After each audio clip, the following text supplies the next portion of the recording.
Welcome to Monkey and Frank. My body is Dom and I am Do. I don't know why I went backward there, but let's keep it like that. Today I wanted to start by kind of going a little bit darker into what I dislike about cannabis. The first thing that I dislike is the idea that it's one of the first thing I think about when I wake up, and it's one of the last thing I think about when I go to sleep, or before I go to sleep, as if it's a necessary in my life. I've got this big fear associated with cannabis where, especially now, because she has helped me with my integration so much that I'm afraid that if I let her go, I will go back to be grumpy, sad, angry, instead of seeing the beauty into every moment, here and now, with God and my inner creativity, if you want to call it like that.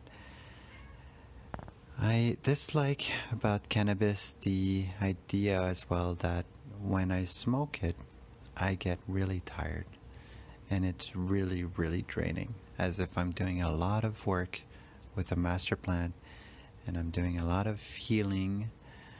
But if I start this practice at the beginning of the day, well, by noon I am so exhausted that often from like 3 to 6 I'm just pushing myself or working on adrenaline, or even working by going back and consuming more cannabis so that I can continue staying up and continuing my responsibilities. Another thing as well is that it removes my my wanting to do productive things in my life. It promotes spirituality to the core, which pushes me to go and meditate, to go and write, to go and be creative. And it pushes me in a paradox where there's a balance between productivity and spirituality. I need to do meditation, I need to do some cleaning, but when I do cannabis from morning to night, it makes me feel like I do not want to be productive at all, because it really reminds me that it doesn't matter.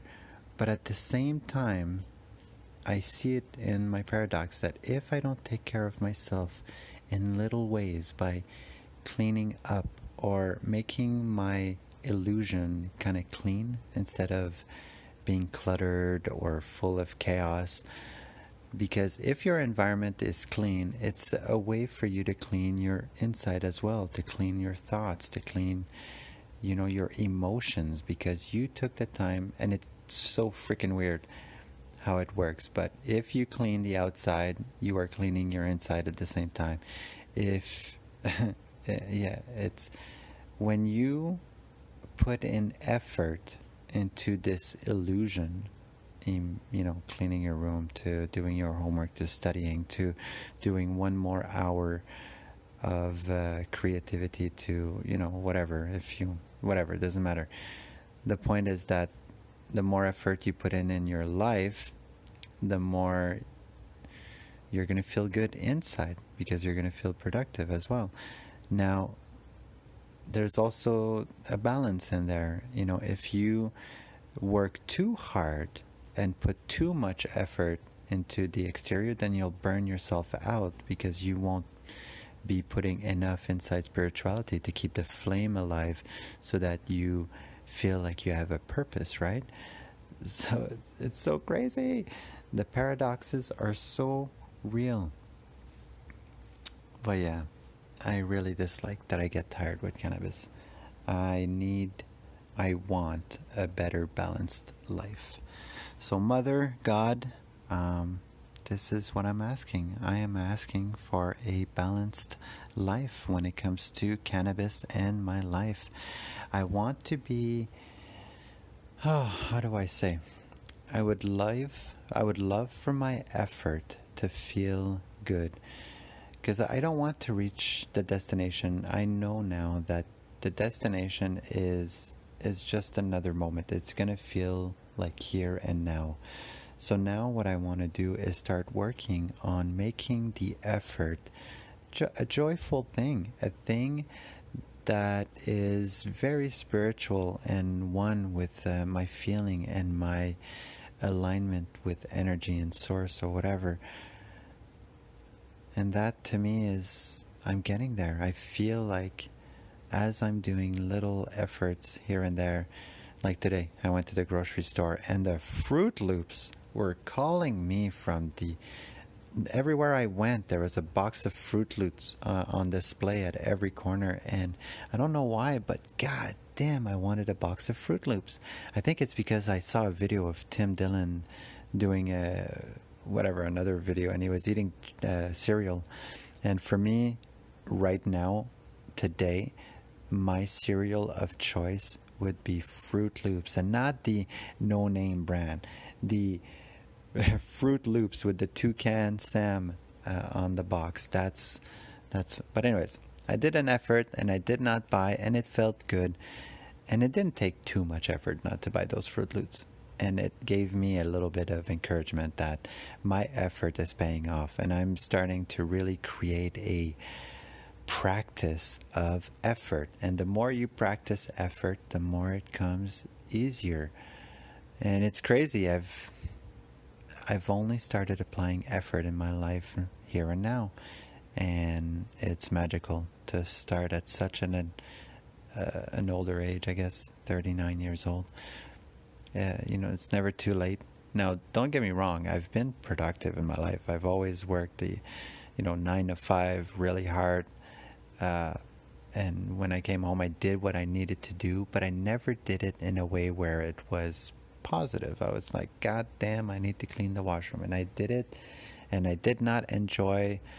Well, that's not true. Every time I would start cleaning, I would go in a flow state kind of thing, or just do. That's where it's such a, how do I call it? Another paradox. To start effort takes so much effort, but as soon as you are making an effort and you are doing something, when you get lost in that thing that you're doing, by being here and now, it'd be washing dishes to passing the vacuum. If you are really looking at what you're doing and you're doing it with an open heart, it's amazing. You really go into a flow state. It's really some of my best time for creativity.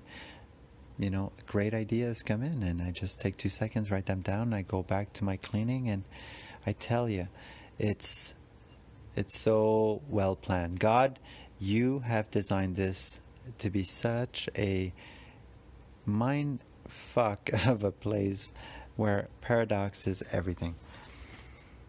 All right, so my next story. Let's go to a story of yesterday. That touched me a lot.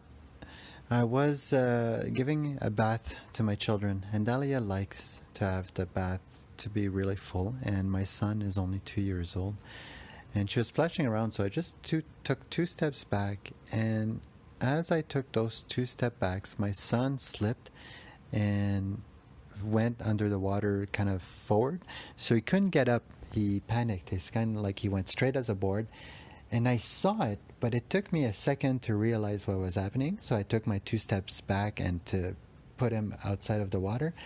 But I could see the panic in his face, and it shook me to the core, because I never thought in a million years that was even possible. He's got that thing at the bottom to make the bath not slippery, and still he slipped and he was drowning. And I'm so glad that I didn't step out of the bathroom during that time, or that I was there. But anyways, he swallowed a little bit of water. He cried so much, but I could see the trauma that was created after that, because we gave him a bath tonight, and he would not want to get in there. He did not want to sit. He did not want, and I could hear his scream of like terror from what happened yesterday, and it shook me. Now, the first thing, if you guys are listening, is never, never leave your children unattended, even with a little bit of water. Like, seriously, there was not that much water. And second is the paradox of like, there's nothing you can do to avoid trauma in your children. They will have trauma, they will, and there's absolutely nothing you can do about it. And it's showing me on how in my life there is nothing I could have done with what happened, and or the way I think, there's nothing I could have. It was meant to be. And unfortunately, I want to share that shame about before this spirituality, before ayahuasca. Personally, people that were religious were annoying to me because they kept saying things like, if you don't have God in your life, how do you know what's good and what's bad? That's true. Like, not that it's true what they're saying. It's like I feel like bad from good from bad. That's an easy one. But the thing that was missing in my life is just the acceptance of death, the acceptance of something greater, and to give your pain and to give your sorrow to something more, and for that greater to take care of you. Without that, I was having a lot of trouble integrating all of this good and bad thing. I am a good person. But I was always so afraid to do bad things because, I don't know, I was scared to die, scared to take chances. And it's not like I want to push other people, because I feel like such a hypocrite. I don't want to push other people to be spiritual or whatever. And I really believe like you can totally achieve this state if you're an atheist, right? If you really don't give a crap about oh man, I don't know how to explain it. And my cats were fighting there. I get so triggered. I'm so disappointed in myself. I get so disappointed in myself. That's what I'm afraid of with cannabis too. If I quit cannabis, am I going to be even more of an asshole? Like right now, I'm just trying to record my thoughts, my ideas, and I know that I'm not in the right state of mind. Like I'm attached to this recording, and it sucks, and I don't want it. I don't want to be attached. I just want to be myself and to grow. Like even telling stories, it's like I don't. Oh man, why am I doing this, right? Why am I doing this? Oh boy, I'm afraid. I want to switch job. I want to go and become a how do you call that? A long-term care person, a palliative care person. Since this year, since ayahuasca, since I've learned that my journey was to expand my heart and to expand my awareness in this understanding that I am not this body and that I'm not these thoughts, more and more I'm feeling, and it was cool because I had the intuition of, if I am aware as I die, so if I'm really aware that I'm not this body, and when I die I can just go from one moment to another in my awareness, now I'm alive, now I'm dead, now I see my body, now I know, then for sure I'm not going to be causing any trauma, right? Extra karma to my life. But on top of that, I really, really feels like it's going to allow me to transition to the next phase of my life and not be thrown back into a body or earth, because I'm not going to be attached to this body. Ram Dass, again, I was listening to a podcast yesterday, and I love when when you get confirmation for your ideas, for your creativity. So Ram Dass yesterday said the exact same thing.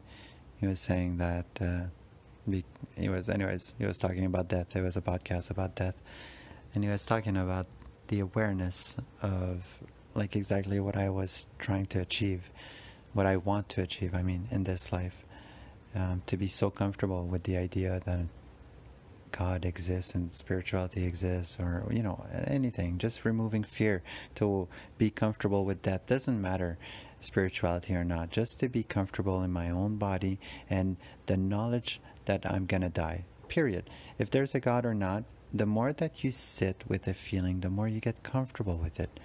So if you bring in your imagination every single possibility of how you're afraid to die, and you sit with that and you really allow the vision to bloom and to flower inside your heart, and you to feel all that fear and to understand that, yeah, it might happen that way, it might happen, and that's okay, because you're gonna die and you're not gonna know anything after that. That's gonna be black. It doesn't matter. For me, the awareness will continue. That's just a positive way to think about this. I don't know why you would, hold on to the negative aspect of death and try to get comfortable with that, compared to just having a little bit of hope. And that hope pays off. Like, it's so crazy that this year, since I've opened up my heart to spirituality, there's been physical changes. There's been, I can see it in my illusion, all of the little rewards, even inside my heart, my soul. Like, when I got my heart opening, it was because I was spiritual, and this heart opening was a physical thing. It feels full. I don't know how else to explain it. It's crazy how I'm never going back, and it's just the way it is. I wanted to share another story just to change the mood a little bit. When I became a flight attendant, that crazy story where I had to go to Montreal for doing my 6 weeks intensive. Oh yeah, and I wanted to also update you. You know the story that I told you about when I went to walk in the woods? It was 13 kilometers and we were 7 hours in the wood. I was talking to my wife and I had the numbers reversed. Anyways, when I became a flight attendant, I moved to Toronto after my 6 weeks intensive training in Montreal, and I hadn't started work yet.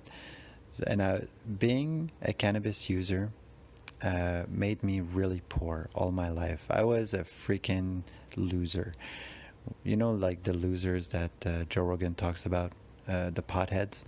I felt like I was one of those losers because, yes, I had a job. Yes, I could afford my addiction, but I was always broke. I never had money to, buy gifts. I never had money for things that I didn't want to buy, but it made me a jerk. I never had money to buy Christmas gifts for my family growing up, and it always brought me down and made me so conscious that, man, I'm spending so much money on this addiction for what? To be always in my mind, to be depressed, to be tired all the time. Anyways, but now after Peru, being high all the time is being spiritual. And I'm learning so much from this insanity. So anyways, I get to Toronto, and I hadn't smoked weed for a while now. I had quit cannabis, and that's how I became a flight attendant, and that's how, my life was going. But becoming a flight attendant, I kind of turned everything upside down. Like, yes, it was a great opportunity to travel and to do new things, but I was happy. I was working construction. I was clean. I was, putting a lot of effort in my life. And now all of a sudden I'm a flight attendant and I'm living in Toronto and I don't have any more friends and I have to start over just because of, this new opportunity. Like, I never wanted this job. So we go to the bar, me and this new guy that I just met, and he was a flight attendant too. And he drove us there. We got there and we got drunk. Both of us, we got super freaking drunk. And at the end of the night, I wanted to get some weed. I was, depressed. I was starting to get depressed. Even though I had a new job, I was going back to my old patterns. I was not happy. And so I meet these guys, and I'm like, and I was asking everybody at the bar, and they're like, yeah, sure, come. And I get into the SUV, and the two guys at the front, they get into the car. And then when I get at the back, I sit in the middle, and there's two guys that sit beside me on each side. And he's like, so how much you want, And I'm like, 1 gram. I buy it, give him the money. I put the weed in my pocket, in my coat. And the guy says, oh, we're just going to go and drive off, and we're going to go smoke up, and then I'll bring you back to your friend. And it's not going to take long. I'm like, yeah, sure. I was super drunk.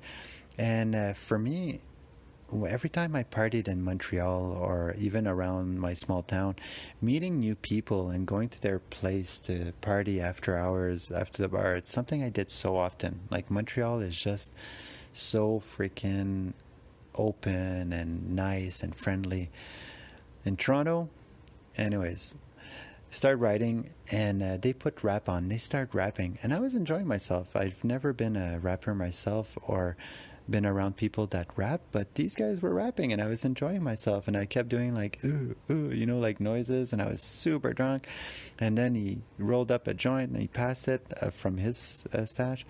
Anyways, having a time of my life. And then after a while, I'm like, hey, we gotta go back. My friend's gonna be looking for me. And I don't want to make him wait too much. It's like, yeah, we'll be there soon, don't worry about it. They were very, very dismissive, but my first time in Toronto, got super drunk. I'm in the car with like brand new people. I'm enjoying myself so much. I'm high. Cool. And they bring me to a parking lot, like bumfuck nowhere. Like, there's no light. It's dark outside, and they stop the car, and the guy says, give me your wallet. And I'm like, what? No, man, I already paid you. Don't worry about it. Like, I got, I gave you the money earlier. Let's just bring me back to the bar. It's going to be awesome. And he's like, no, no, no, give me your wallet. I'm like, no, no, man, I gave you the money. And my French, I spoke a lot more French back then. And my French was really thick, and I was really clueless. Like, I didn't know what he was asking me. I didn't know he was asking for my wallet, right? And after the fourth time, he gets pissed off. The driver turns around and is like, give me your fucking wallet. I'm like, okay. And I give him my wallet. And then I kind of clue in, like, what's going on? I think he wants to mug me. And now I realize, like, in what situation I'm in. There's 4 guys, and they're bigger than me. And I'm in the middle, in the back seat, like, I am fucked. So I kind of start panicking a little bit. And I say, hey, man, I need my wallet. Like, I just started this new job. Like, I need this wallet. Like, I'm going to be traveling on Monday. I just moved here. I'm going to be a flight attendant. And I grabbed my wallet from him, and he's like, we're going to go to the bank, and you're going to take out money. But I was super honest with him. I was like, man, I'm super flat broke. I just got this new apartment. I had to put like the last month's rent. I seriously have zero money. I just moved here. Like, you picked the wrong guy to mug. Like, I'm so sorry. And he's like, man, you have a nice jacket. Like, I'm sure you have money. Like, the people in the car were starting to get pissed off at me. And I'm like, man, my mom bought me this. Like, seriously, I've been broke all my life because I smoked weed all my life. Like, I was starting to panic. And then the guy at the passenger seat was like the more rational one. He's like, just let him go, guys. Like, he doesn't have any money. Money is obvious. And I'm like, yeah, man, just let me go. Like, whatever he said. And I kind of opened up the door. I went over the smallest guy and just like opened the door. The guy says, let me go. And he's like, no, no, we're going to go to the bank. And then there was kind of a small fight in the SUV. And I'm like, no, no. And I was promoting the let me go option. So anyways, the guy moved out of my way, and I got out of that car and I started walking. All 4 guys get up of the SUV and start following me. And it was the middle of winter. I had no toque, no gloves. I had just my Snickers, like not even boots. And anyways, the guys realized how cold it is, and they just said, oh, fuck him. And they turned around, they left. Now I'm in a parking lot. I don't even know where. Like, there's not even a main road. Everything is dark. I just moved to Toronto. I don't know what the hell, and I'm drunk. Like, piss drunk. So I start walking really crooked, and I freeze. Like I start freezing my ass off. And I must have walked for 45 minutes until I saw just a road, like a big main intersection. And when I got there, I noticed that it was the airport road and managed to flag down a taxi. It was crazy. I get back home and I called the guy and I'm like, yo, man, where are you? Like, I'm so sorry. I just got mugged, like, to buy this weed. And he's like, dude, I was looking for you.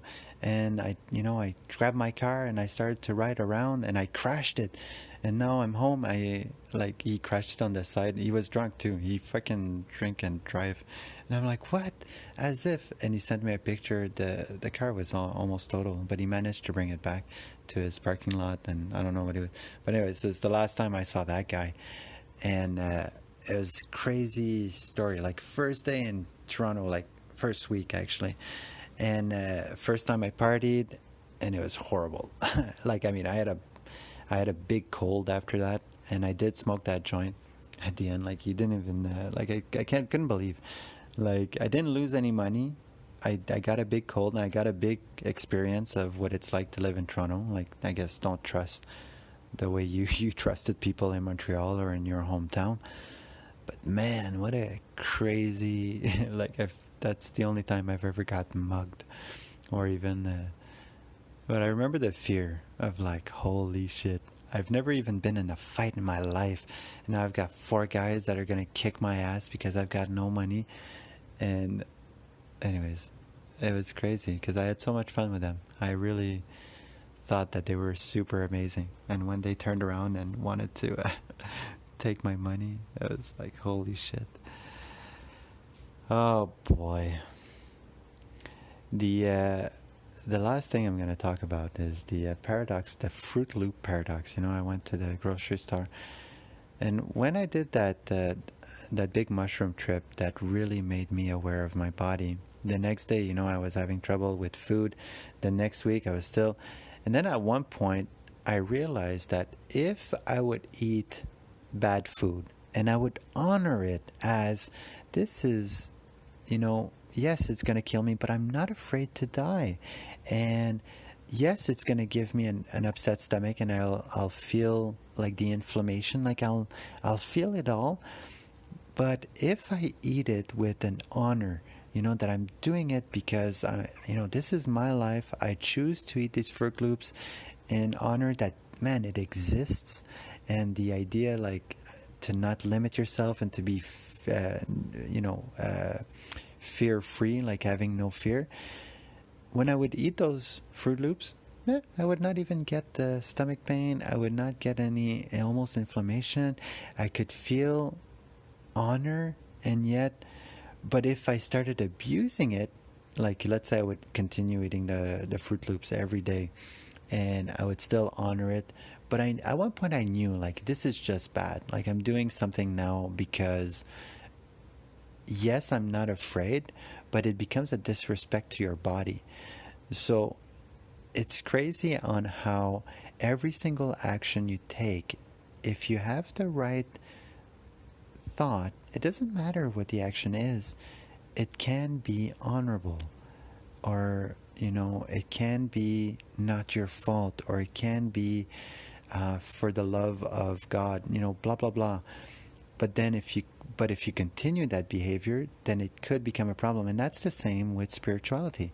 If you fall too much into spirituality and you go too much to the left, you're screwed. Like you're gonna show a disrespect to the physical part of your life, the part that is suffering, the part that is life.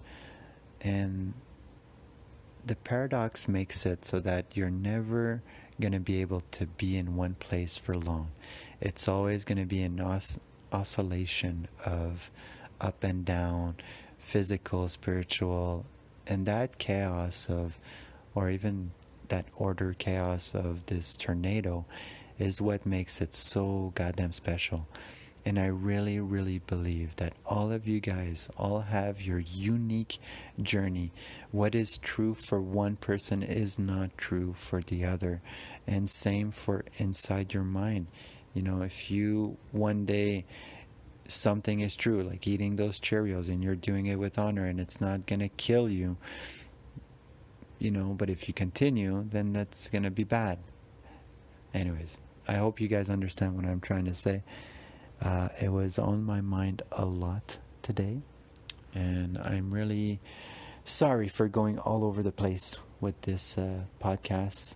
Sometimes I feel low confident, and this is one of those days, but I will continue because I feel like this is important.